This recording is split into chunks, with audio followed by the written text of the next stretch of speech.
Good evening everyone, and welcome to today's webinar, Ultrasound of the Elbow.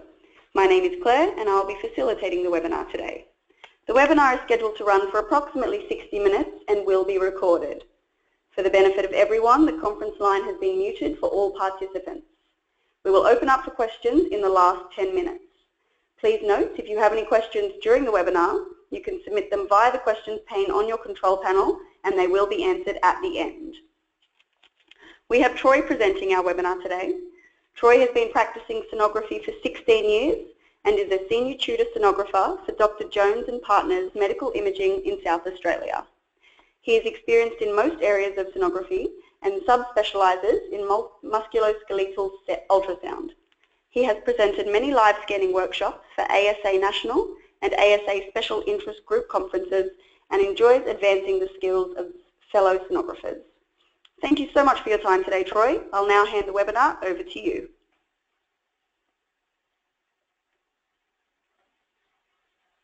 Thanks for that, Claire. So welcome everybody to this webinar on elbow sonography. So in this presentation I'm going to discuss anatomy and common elbow pathologies with focus to relevant key points which I believe a sonographer needs to know when assessing the elbow. So I've tried to include information that I feel is interesting as well as fundamental to appreciating why a patient might be presenting with a particular pain or injury. Unfortunately though, I can't sort of go through every aspect of elbow sonography in the time allowed for the webinar. So we're looking at sort of the less common causes of presentation and also probably a discussion on the posterior elbow, which is probably more or a less frequent reason for presenting for a scan. Its pathology here is often clinically apparent and there's less overlapping causes for injury compared to the rest of the elbow as well.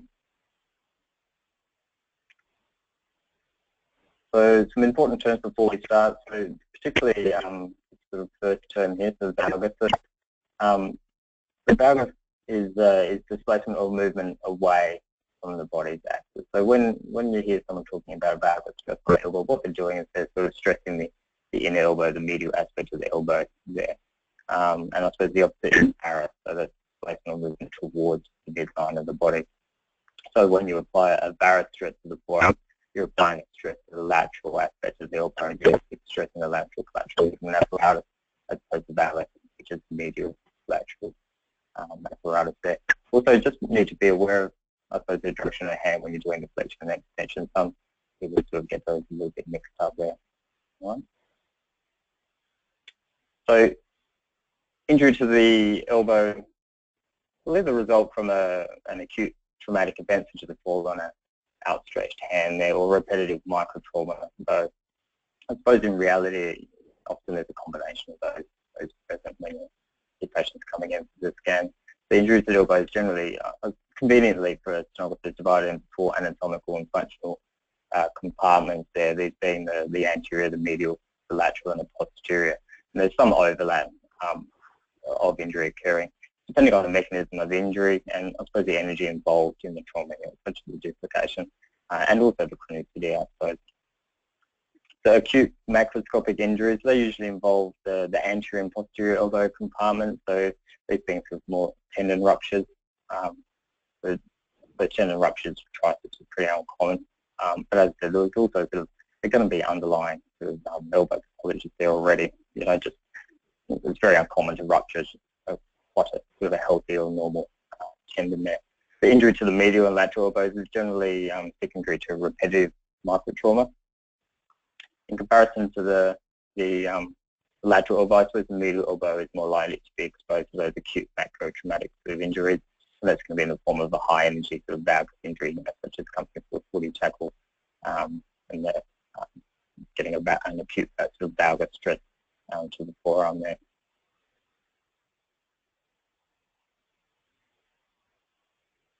So this slide divides the common causes for elbow pain into compartments. The highlighted text you can sort of see here in yellow is going to be the most common for that compartment. So we can see in the anterior compartment here, the most common sort of reason for patient presenting with the symptoms in that area is going to be a biceps tendinopathy.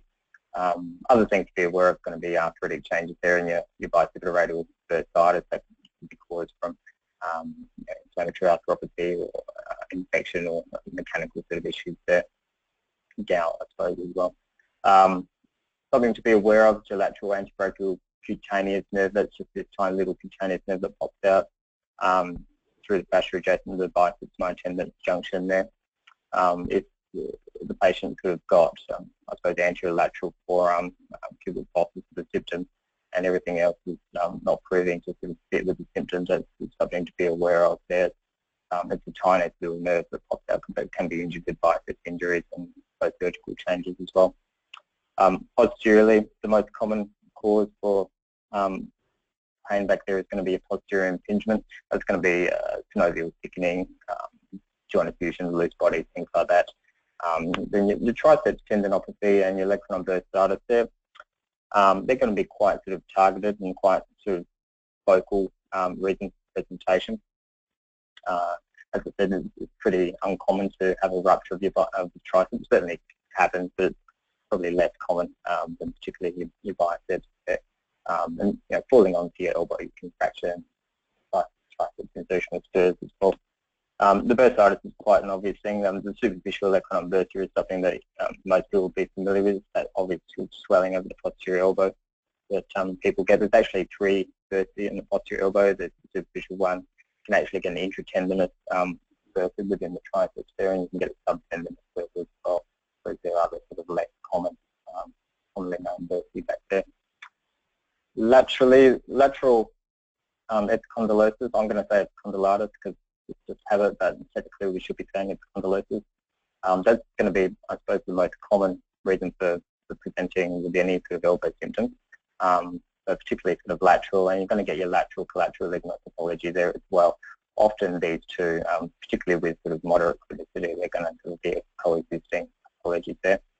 Don't forget to look for arthritic changes, I suppose, and no lateral elbow examination complete without assessing the radial tunnel for the posterior intricacies nerve compression. A pop synovial fringe in there, it's probably not a common cause. It's certainly a less common cause, but it's something to be aware of, particularly if nothing else is fitting clinically or sonographically. There's a little bit more sort of posterior lateral radiocapitellar region. It's an embryological remnant or of a plica. You can get hypertrophy and it will cause impingement back there. That's describe a clicking or a clunking and focal pain over the fringe. And the issue with that is that sort of left to its own device, there can cause mechanical sort of arthritic changes in the cartilage radial head.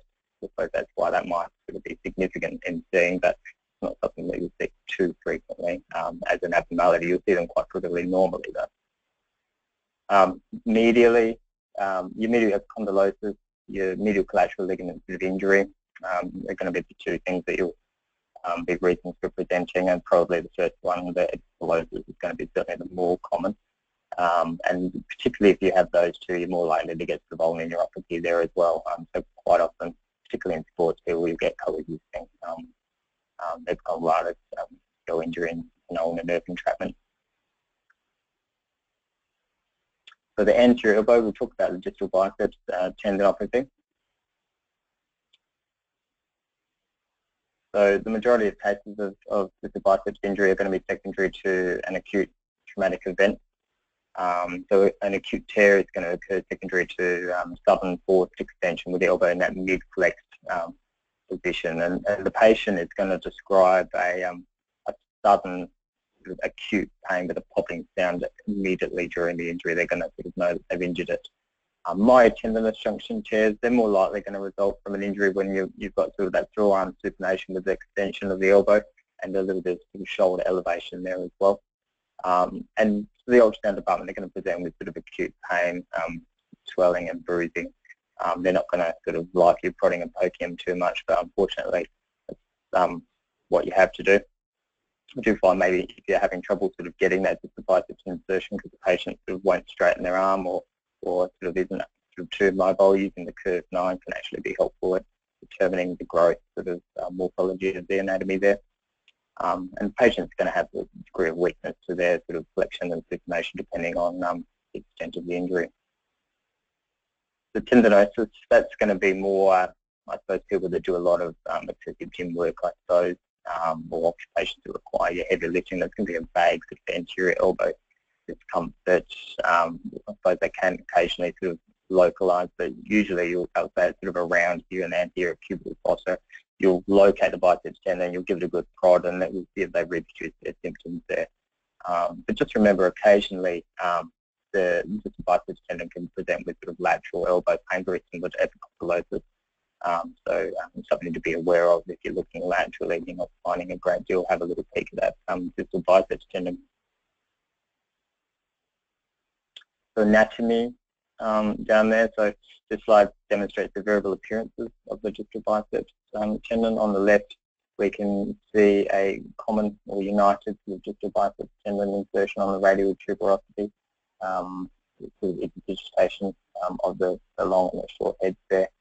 And then on the right here, we can see the bifurcated distal biceps tendon insertion there with two distinct heads there, your long head and the short head with their separate insertions on the tuberosity there.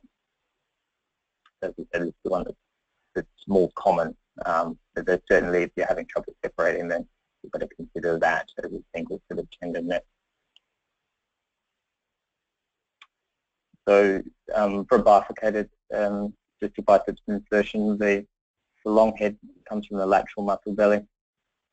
It will come down as it approaches the distal insertion area. It's going to curve underneath the long head. So number one here being your long head. Sorry, it's going to curve underneath the short head. Number one being the long head here, and that's going to have an insertion on the more posterior superior aspect of the radial tuberosity on the side. That curve coming under here will give that more of a bias towards supination movement to the forearm. Whereas the long head, you can see it's quite linear. It's got that distal insertion down there, slightly biased towards the radial side. That's going to give the that sort of short head a greater advantage for mechanical advantage for your elbow flexion there.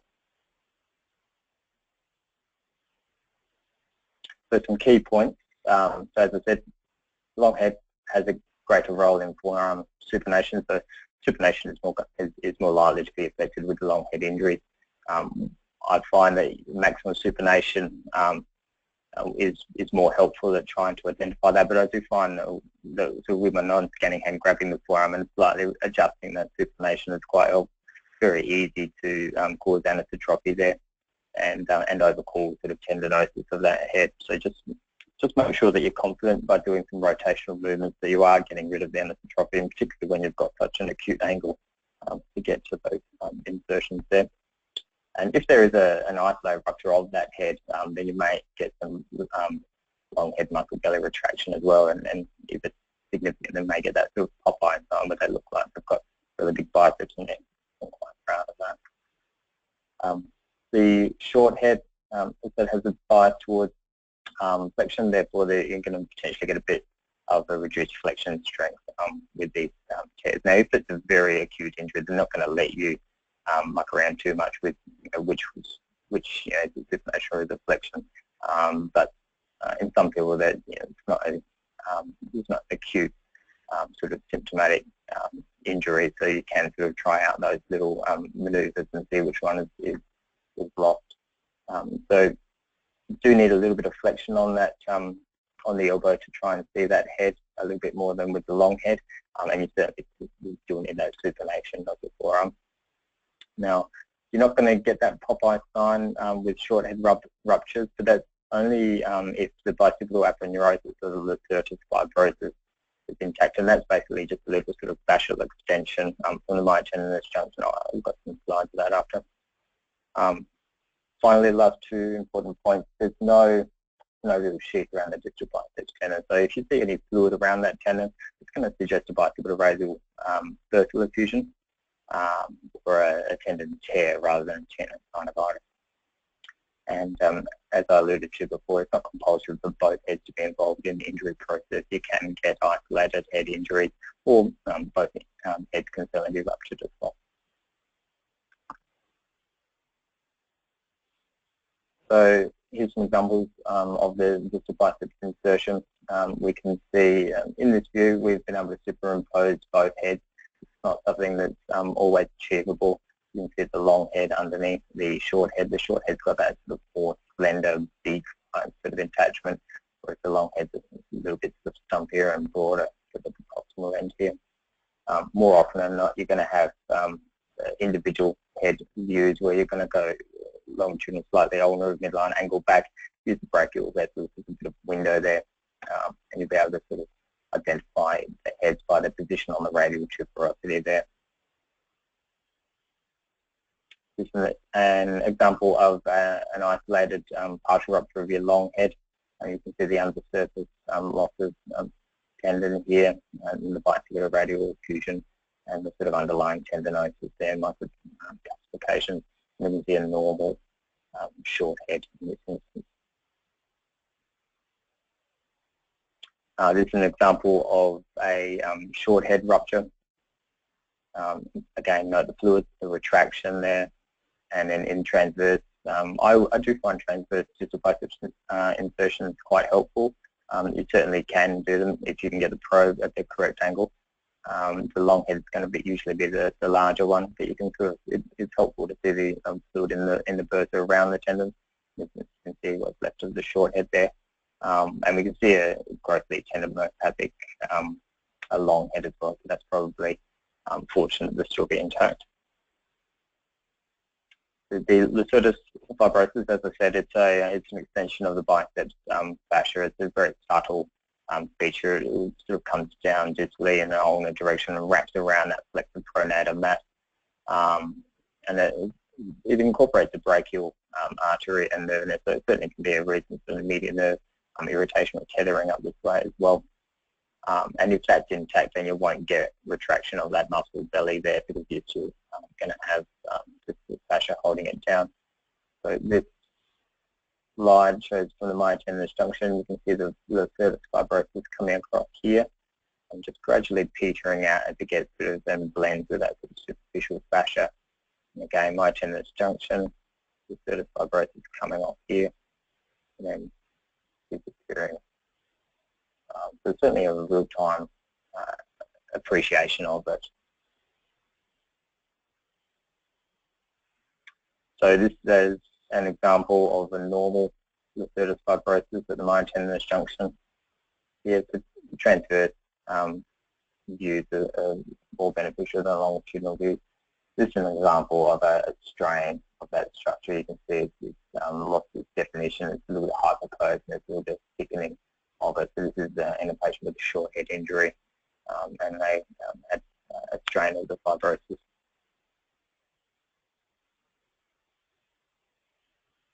So the lateral elbow. The lateral structures to be assessed include the common extensor tendon, the lateral collateral ligament complex, your radial tunnel, and the radiocapitellar joint. So you're looking for things like sign of artery arthritic changes, and just having a peek at that synovial fringe if it's fitting as well.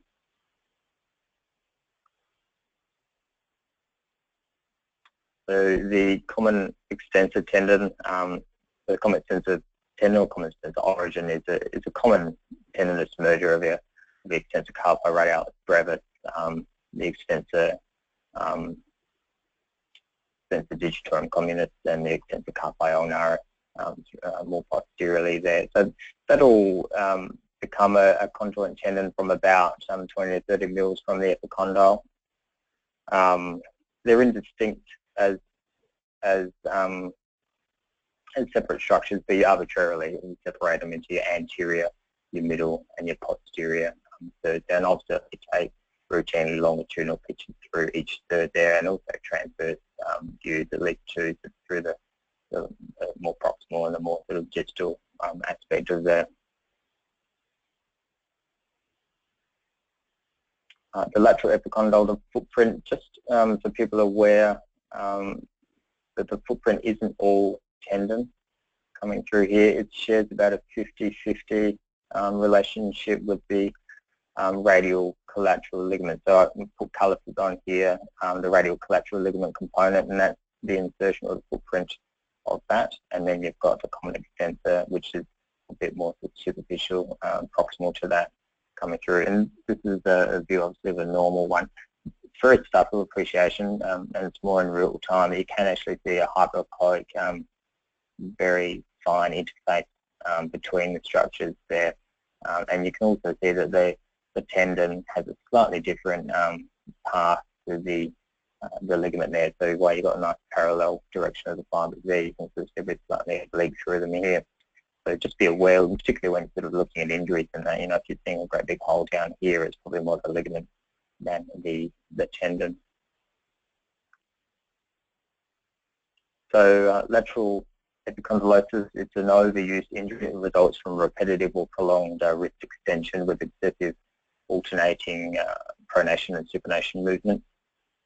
This repetitive microtrauma is going to lead to micro tears and scarring while static positions, particularly under low lung, what stenographers do, is going to cause the hypoxic sort of degeneration over time as well.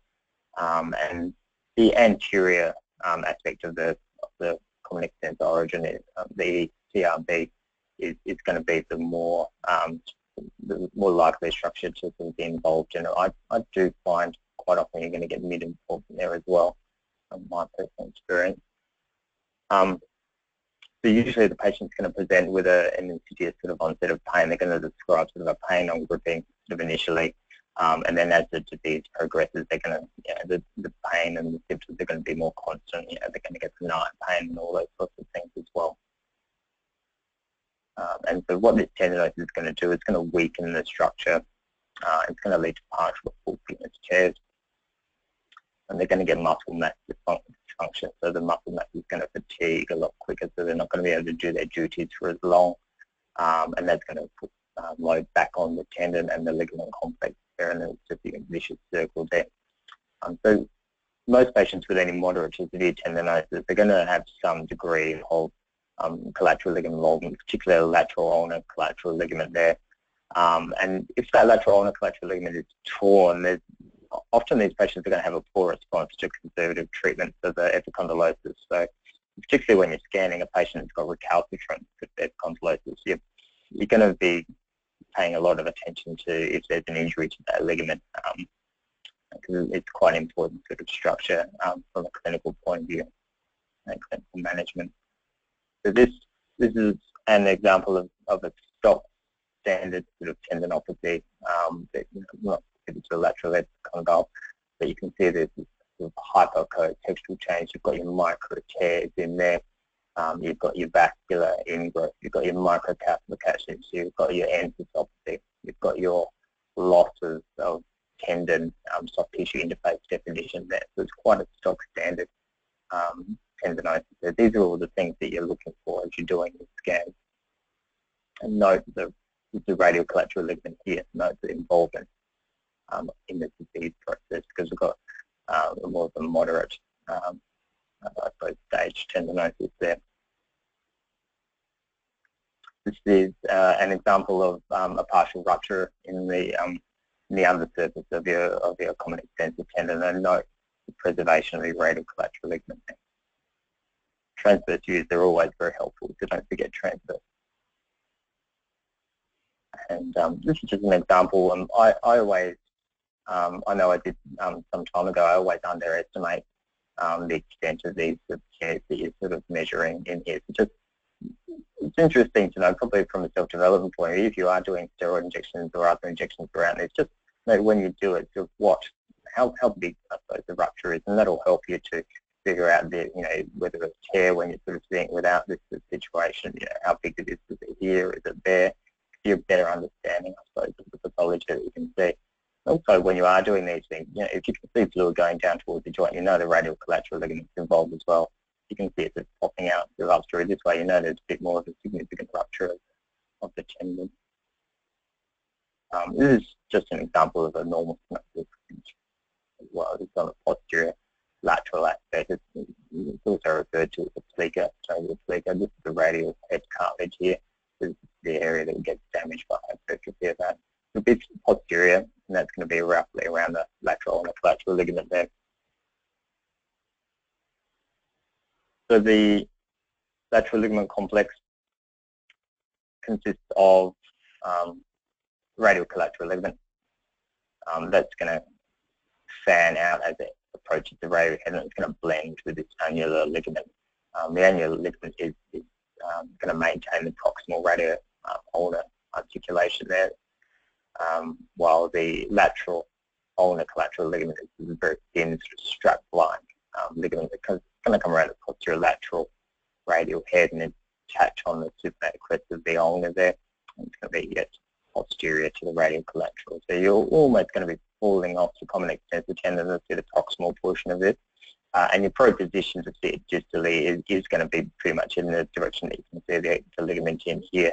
So you're maybe going to be slightly posterior to that and angling back. And you're going to have an anterior to posterior direction, I suppose, and you're going to have a little bit of heel toe on your probe to catch it down here as well. The lateral ulnar collateral ligament is the most important soft tissue stabilizer against the varus and rotational stresses. So that's why I'm talking a lot about it, because it's more important than some of these others, although they do work as a complex.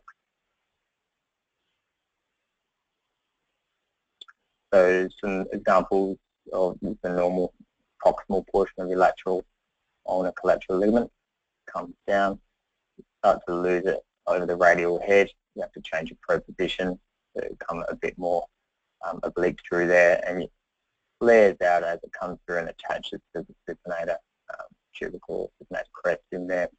This is difficult to achieve. You can certainly get it with practice.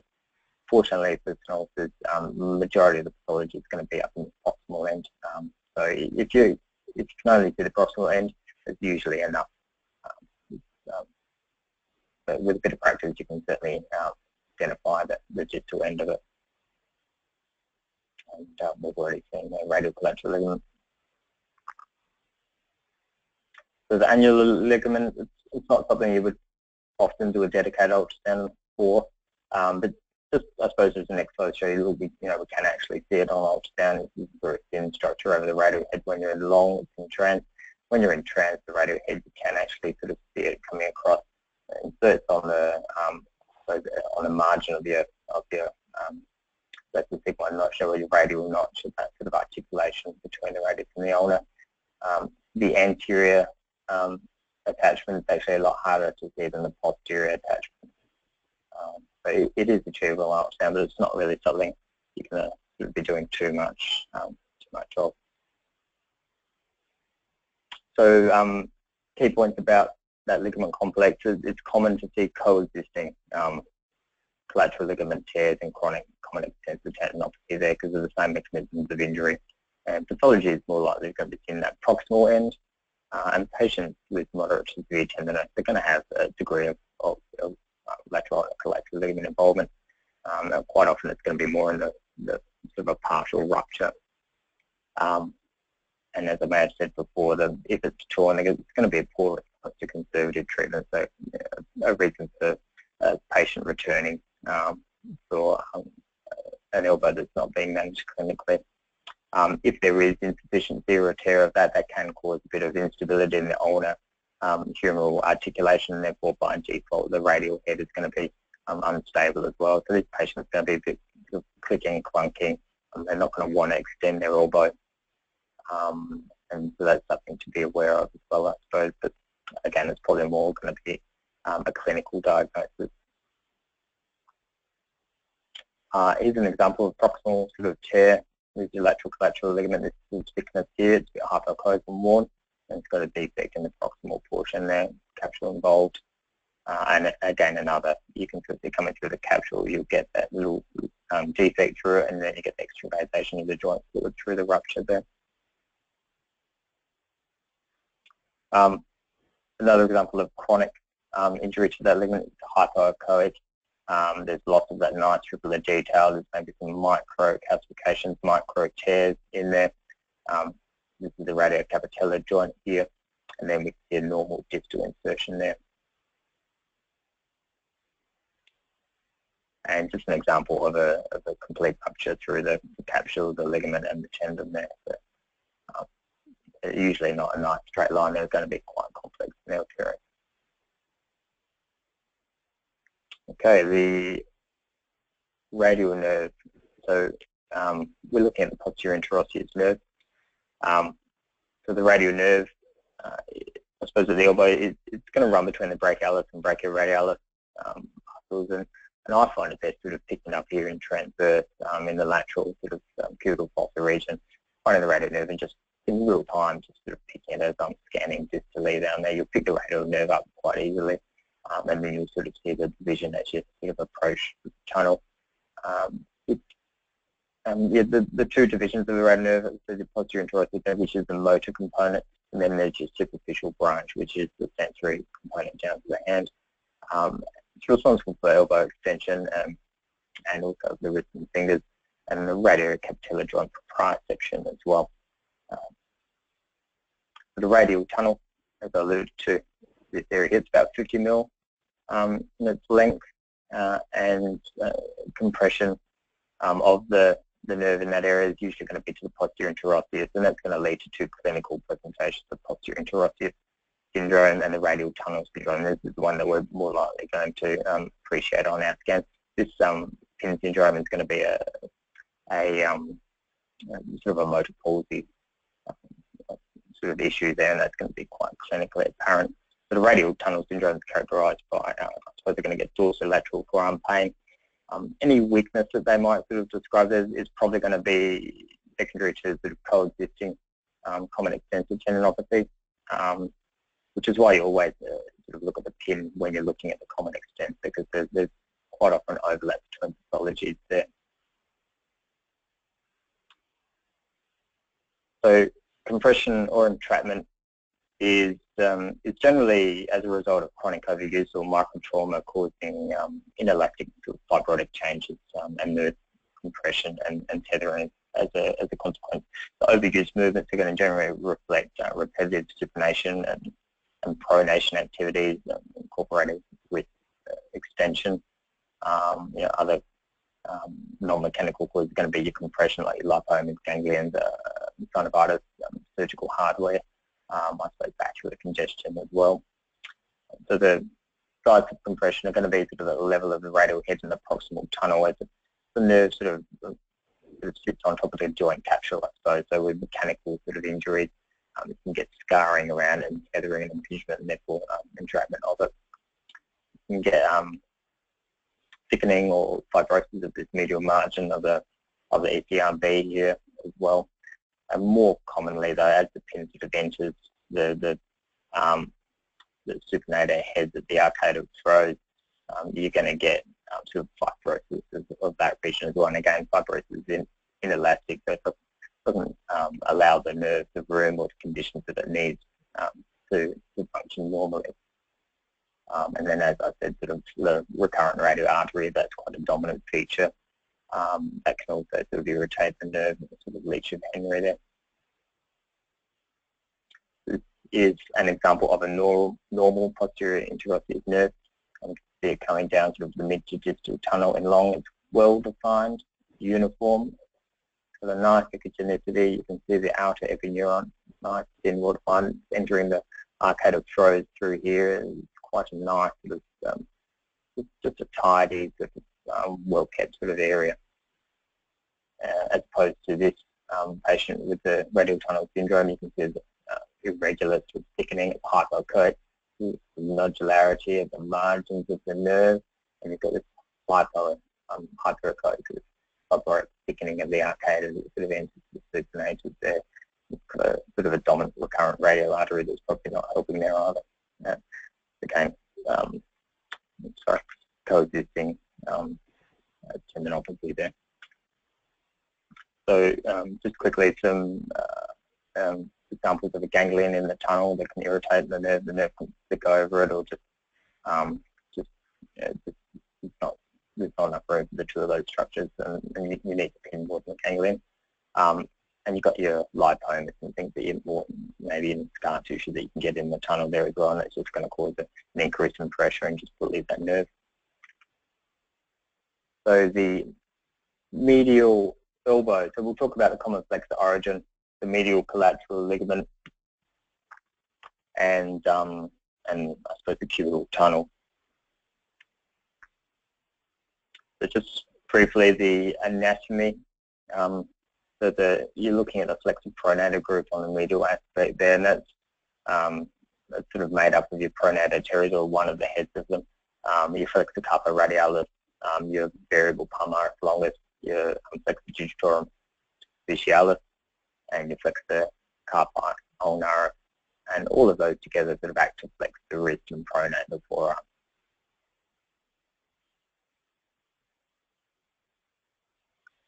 So the anatomy of the ligaments on that side. So the medial collateral ligament has got three sort of components. The transverse oblique component here we don't tend to worry too much about. It just goes from ulnar to ulnar, so it's not really overly significant.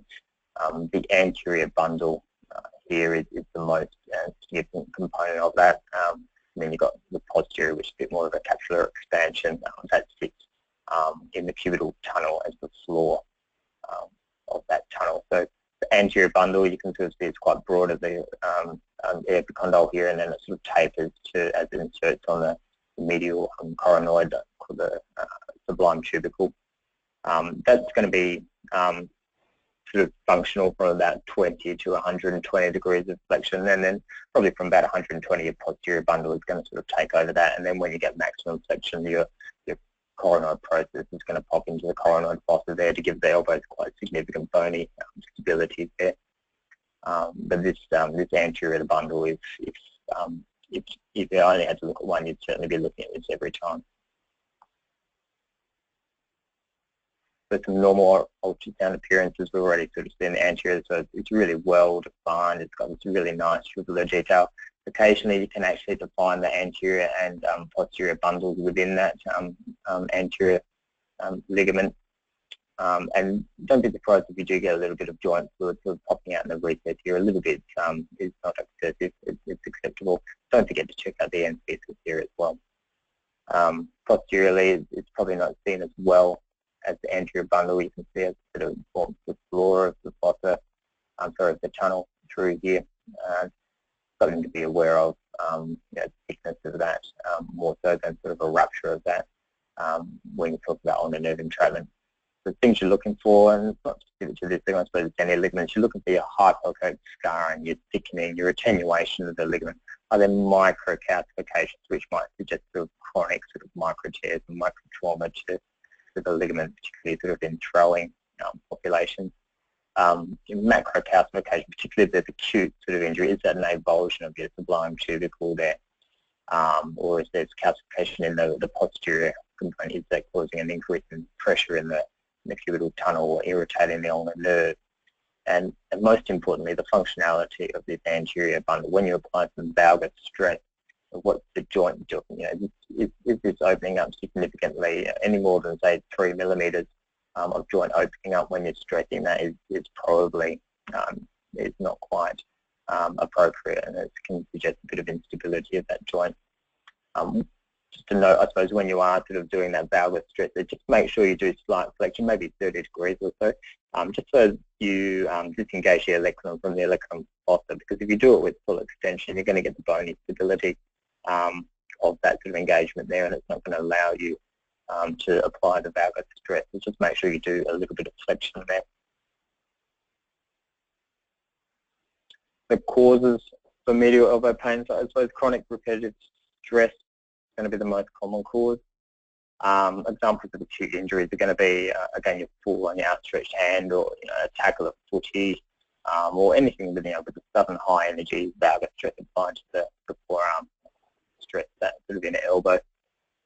Repetitive stress is going to lead to, I suppose, one or a combination of your medial epicondyle, your medial collateral ligament injury or instability there, your ulnar neuropathy, or the intra-articular changes. And most of those conditions that I mentioned are going to produce symptoms within a very small distance, about a square inch or so, on that medial elbow, and as I said, they're going to quite sort of frequently coexist, and one is going to predispose another one to sort of injury. So they share very similar mechanisms of injury, and they share, because that very small spatial relationship, they're sort of quite sort of uniquely sort of integrated there. So ultrasound is very useful at distinguishing, the the different elements of the injury to any one of those structures, but also sort of quantifying the extent of the injury to any one of them as well. So some key points about medial epicondylosis. So generally it's going to be an insidious onset, just like lateral epicondylosis, and the pain is going to be slightly anterior to the epicondyle, but that may also refer down the proximal forearm. It's an overuse injury. It's going to occur a lot less frequently than your lateral epicondylosis. It's generally going to be seen in the athletic population, which, unlike the lateral epicondylosis, is going to be more often, I suppose, in the working population or non-athletic individuals. And the work-related tasks are going to be sort of a grasping and carrying sort of overuse there. And tendinopathy, like the lateral, is going to be more anterior bias, so the pronator teres and your flexor carpi radialis there. And as I said, as the chronicity grows, so too is the likelihood of universal involvement on that medial side. So spectrum of appearances, again, not specific to the medial elbow, but you've got your good-going tendinosis here, where you've got your hypoechoic sort of scarred, inelastic sort of tendon there with vascular ingrowth. You've got your relatively normal tendon with your enthesopathy there. Don't forget, enthesis does cause pain if it's got issues. You've got your combination of enthesopathy and tendinopathy there, and don't forget you can get ruptures of that common flexor origin there as well. So injury to the ligament, as I said, that particularly the anterior bundle is the most important stabilizer to valgus stress. So the most injuries are going to result from chronic repetitive overload, particularly sort of that valgus sort of overload there. This is going to lead to instability of that middle joint due to micro tears forming in that anterior bundle, which is going to allow stretching of that ligament, not necessarily a complete rupture of it. What this sort of stretching does is allows the joint to open up excessively, and that's going to transfer the stabilization load to your common flexor origin, which is the dynamic stabilizer, secondary stabilizer to that, to the medial elbow. And it's also going to apply the load to the radiocapitellar articulation. You're going to get sort of compression changes as the radial head and the capitellum sort of bunch into each other. So over time, this is going to cause your common flexor sort of tendinosis or tears, and your arthritic changes on the radial side. Meanwhile, as the joint's opening excessively, you can imagine the olecranon at the back is going to be rubbing and sort of shearing across the back of their medial epicondyle there. That bone rubbing against bone is going to create new bone growth. So you're going to get your spurs there. So the patient may not be able to sort of fully extend their elbow, or those spurs might break off and cause loose bodies in the joint. And at the same time, the ulnar nerve is having to travel further because that joint's opening up. So you're going to get irritation of that nerve. You're going to get your cubital tunnel pressure increase because your posterior bundle is swollen. So as well as the traction change, you're going to get the pressure on the nerve, and so that's going to be unhappy. So, I mean, without sort of intervention, that's probably the worst case of scenario, but particularly in your professional throwing athletes there, they're quite prone, or your tennis, with that sort of tennis nerve there, they're going to be quite prone to this over a period of time. So acute injury is going to be something like elbow dislocation or fall on outstretched hand, traumatic forced valgus or hyperextension injuries. So this is an example of medial elbow insufficiency of the ligament. So the joint is opening up excessively. It's probably only mild, but it's still opening out excessive. So there's a laxity of that ligament when you're applying your valgus stress there. This patient also had coexisting tear of the common flexor origin.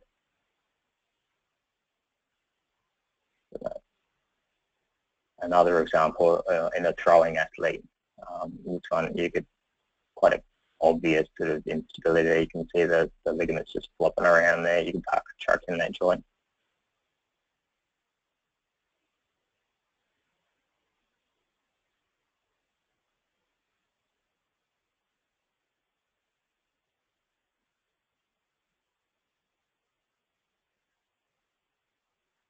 So ultrasound features of acute injury to that anterior bundle. So it's going to have variable appearances. You may get sort of hypoechoic thickening. You may get loss of definition. You'll be looking, you just cannot define where that ligament is. It blends in with the rest of the anatomy there, but doing the valgus stress is going to sort of let you know that ligament's not really sort of there or doing too much. This is quite a standard sort of chronically injured sort of anterior medial collateral. You've got your micro calcifications there, you've got your roughening of the insertion there, slightly indistinct and just looks a bit sort of thin and attenuated. The example you can sort of see down here, so in neutral position you can see the ligament's quite undulated and it's a little bit sort of thickened and scarred. You see irregularity of the joint there. Then when you apply a valgus stress you can see the joints opening up, but you get this lovely taut ligament. So it's certainly intact, it's just insufficient. It's an incompetence of that ligament there. I always sort of measure 2 points that I can sort of reproduce when I'm stressing. So it's certainly not absolute measurements. It just sort of quantifies what you're sort of demonstrating in real time. So the ulnar nerve, cubital tunnel syndrome, so it's the most common entrapment neuropathy of the elbow. You have pronator syndrome with the median nerve, that accounts for about 1% of upper limb entrapments, so it doesn't happen that common, particularly when you're comparing to the ulnar nerve there. So don't get too fussed if you don't know too much about that. Patient with the cubital tunnel syndrome is going to present with sort of a clumsiness of the grip or weakness of the pinch, and they're going to sort of say things like they're having difficulty doing up their buttons or opening bottles, typing, or they're sort of fatiguing a little bit. The ulnar innervated muscles are fatiguing, and they're going to have tenderness over the cubital tunnel region, and as I said, it's often associated with upper medial elbow pathology there. So ultrasound findings, ulnar nerve entrapment, usually you're going to sort of see a focal or diffuse nerve swelling. It's going to be a hypoechoic loss of the particular definition. It's going to look swollen. It's not going to be linear. It's just going to look sort of, quite typical of sort of a nerve swelling and injury that you'll see elsewhere in the body. And don't forget, if there's focal swelling, it's usually proximal to the site of entrapment. Okay. The ultrasound is used to assess the cubital tunnel morphology, not just the nerve. You need to know why is this nerve swollen. Is it just an overused or repetitive sort of injury, or is there sort of another component that I can demonstrate that's causing issues with that nerve? So you're looking for anatomical variations. An example is your anconus epitrochlearis muscle here, which is, I suppose, muscularization of the cubital retinaculum, and that could just cause a fullness and irritation on the ulnar nerve. You're looking for thickening of the roof. Is there an effusion or a synovitis or a spur or something sort of popping out of the joint here? What's the nerve dynamics? Is it gliding normally? Is the nerve subluxing? About 16% of the population, that's quite normal sort of feature. The nerve will sublux anteriorly with flexion. But if it's doing it, it's reproducing symptoms at the point where it's sort of mostly sort of stretched over the epicondyle, or is there sort of tendinopathy, so it has to go a bit more uphill? Is there a spur that's going to sort of pinch that right sort of point that's going to bring on their symptoms there? So you're sort of looking at, the doctor already knows there's ulnar nerve entrapment. You're trying to figure out, why has this patient got this cause? There's something that we can show that might sort of be amenable to being fixed. So at the distal humerus, the ulnar nerve is going to sort of pierce the medial intermuscular septum. It's going to travel along the medial margin of the triceps there, and it's going to hook around the medial epicondyle to enter the tunnel. And then as it sort of passes distally, it's going to pass between the flexor carpi ulnaris head and then enter the forearm there. The common sites of compression are going to be proximally here at the arcade of stratus, where you've got this sort of fibrous band that sort of connects between the intramuscular septum and the medial head of the triceps there. There should be a site of sort of impingement. As it passes around the epicondyle, it can sort of get a bit stretched, I suppose, against the epicondyle or irritated there. More commonly sort of in the cubital tunnel there, it can be compressed by the by the thickened retinaculum or muscle, the anconus epicondyle, or the subluxation of it, or thickening to the floor of your posterior medial collateral ligament there. Then as you travel sort of more distal, starting to exit it, you can be caught as it passes underneath the aponeurosis that blends and attaches these two heads, so you can get tethering or compression if there's thickening of the aponeurosis from an injury. And you can also get compression of the nerve down due to hypertrophy of the heads or swollen sort of heads from overuse. It can sort of compress and irritate the nerve there as well. So some normal appearances of distal humerus. Probably the most important picture is transverse through the tunnel here. So this is quite a standard appearance. You've got your posterior bundle of the floor of the tunnel. You've got your electron over here, medial epicondyle here.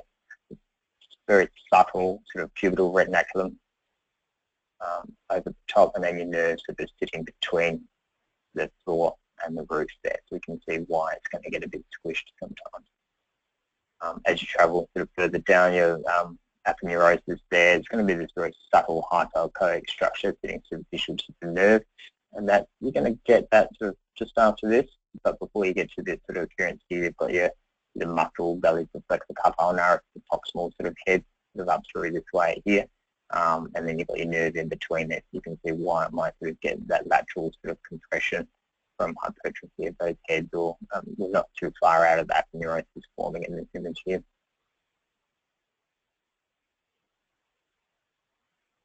The common causes, so compression, irritation, traction, and increasing tunnel pressure, so as from thickening of the floor or the roof, and arm position as well. It's a flexion of the elbow, as you can sort of see here, extension and flexion. It's going to narrow the tunnel by about 40%. It's going to increase the pressure in the tunnel by about 20 times it is at rest. So you can imagine if you're in that fixed elbow flexion position, you're on the phone for an hour, or you're sitting there driving up to Darwin from Adelaide or something like that, you're going to get, with your arm out of the window, you're going to get sort of irritation of that nerve. You're going to get ischemic changes because the nerve is very susceptible to subtle compression and impeding the nutrient flow, the intramural nutrient flow and the blood supply, and that's going to cause the intramural swelling, and it's going to cause an irritation of that nerve, and you're going to get your pins and needles there.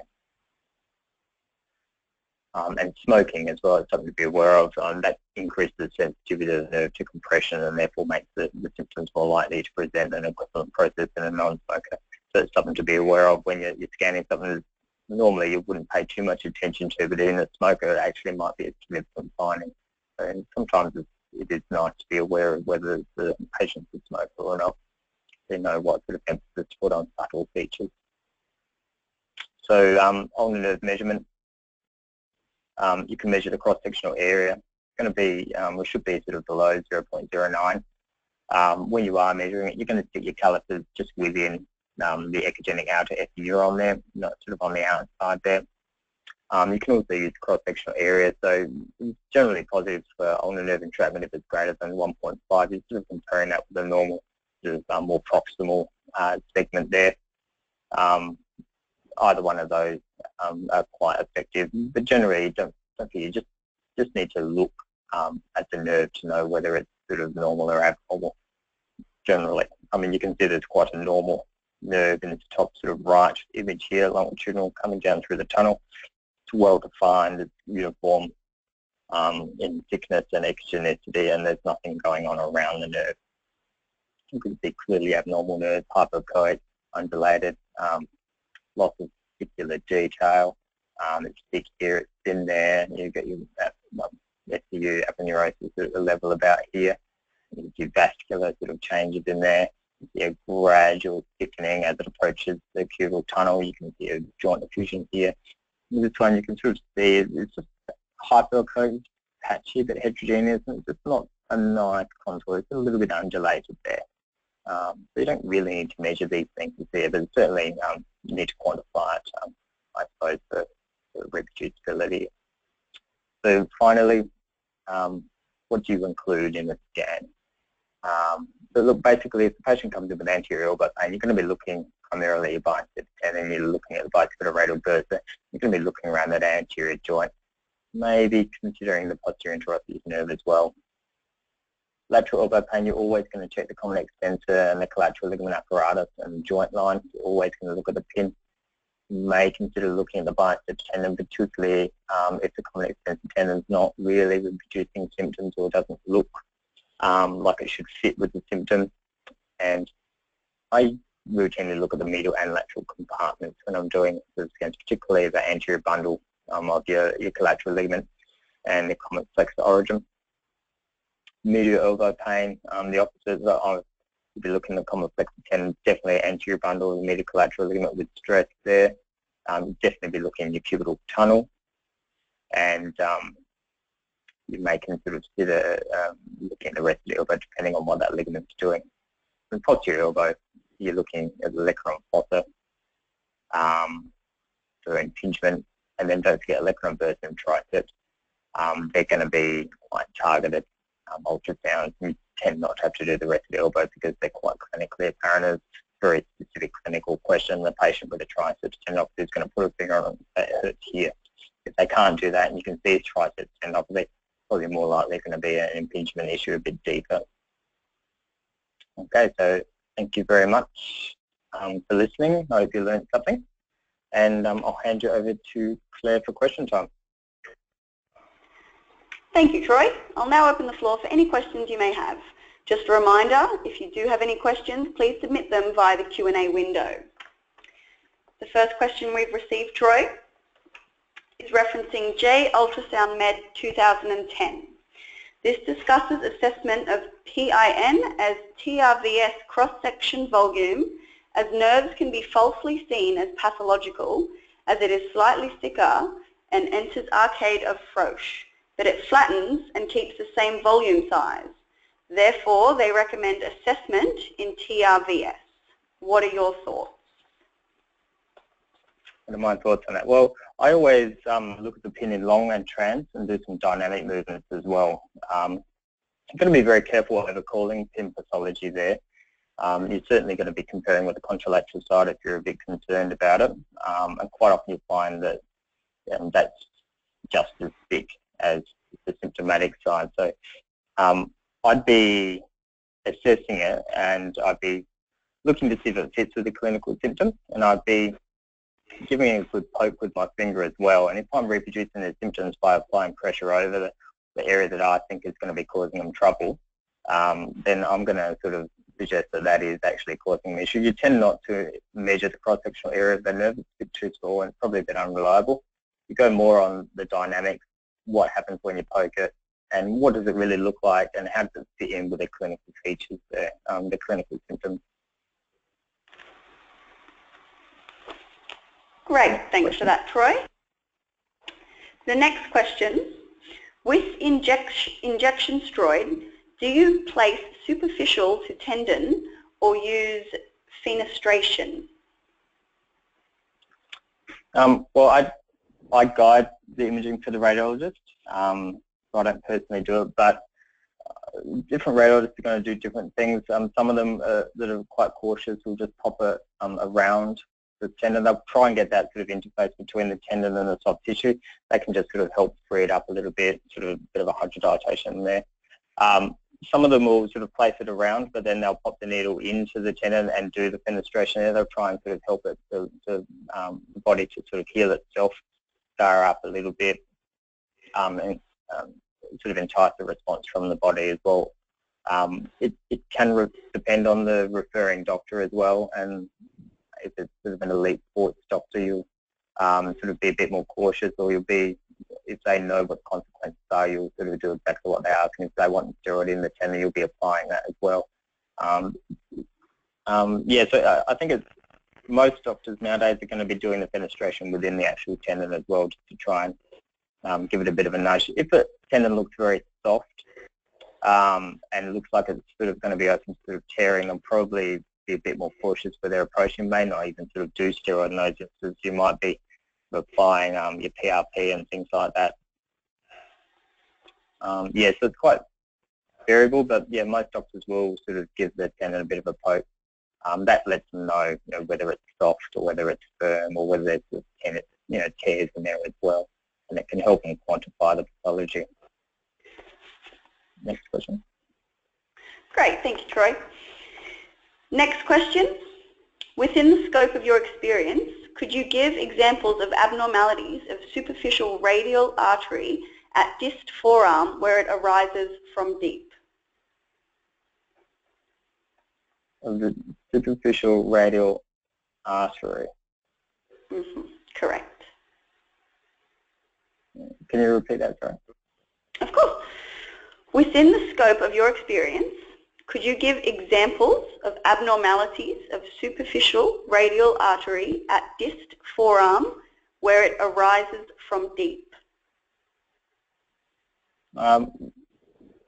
If you might be talking about the recurrent radial artery there. I don't know I can't sort of quantify any sizes or whether there's anomalous branches and things like that. Again, the more times I suppose you assess the radial tunnel, the more familiar you will be with normal anatomy. So if the if the recurrent radial artery is the leash of Henry, if that's looking quite dominant and you can see a physical sort of change in the path of the nerve, then and the patient has symptoms, then you can sort of assume that might be potentially irritating it. I'm not sure how to answer that one. Sorry, I'm not sure exactly what the question's asking. That's okay. We've just had a clarification come through from the asker saying, sorry, it's superficial radial nerve. Oh, the superficial radial nerve. It tends not to get involved in the radial tunnel. That's going to be sort of further down in the forearm. It's going to get sort of a bit compressed and a bit scarred, potentially sort of in the distal forearm there, and they're going to get sort of sensory symptoms down in the hand. That's how you're going to really know if that nerve's involved rather than the pin. The pin is a bit more of a motor issue. So their tenderness is going to be sort of around in the actual tunnel region. Or you might get, if they got posterior thoracic nerve syndrome, then you'll get the motor sort of issues. Great, thanks for that. We've had another question come through. What did you say the upper limit cross-sectional measurement should be from the ulnar nerve to be normal? 0.09 centimeters squared. Wonderful. Yep. Okay, so that brings us to the end of our questions. So I'd just like to thank everybody for joining us today, and thank you again, Troy, for the presentation. We hope you all enjoy the remainder of your evening.